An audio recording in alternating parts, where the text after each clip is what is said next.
Hey guys, I have an unboxing even though I've already opened it and started to rifle through. So I love my teas. I'm not a coffee girl. It doesn't sit well in my stomach, but I love my teas. And a reader told me about this company. I reached out to them to ask them some questions and try some goodies.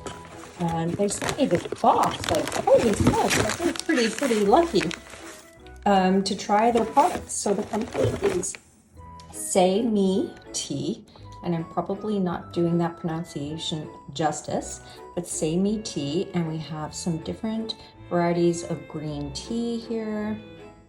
And here's another one. Edible green tea powder. Has anyone tried that? It's so interesting. And matcha, because oh my gosh, it's my very favorite. And this is a nice hefty bag of matcha.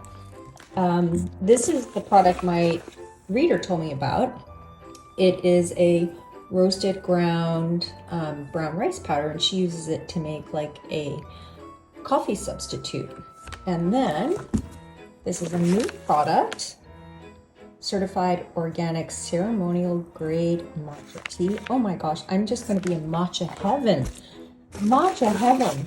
And this is a decaffeinated edible green tea. So cool. This would be so good in cookies and such, because sometimes I see like matcha tea cookies or biscotti, and I don't want the caffeine in the afternoon or evening. So I love that this could be an option to make baked goods with green tea. And what's this? One more thing. Afternoon green tea, fine powder with cozy roasted aroma, less caffeine. Certified organic. Oh my gosh, guys, this is an amazing company, and I know they're doing some, I think they're doing some rebranding. So I'll have more information when they do, but I'm going to give you the link so you can check out some of their products. Sei Mee Tea. If you're a tea person, I think you'll be in some kind of heaven like I am right now. All right, have a look, guys. Enjoy.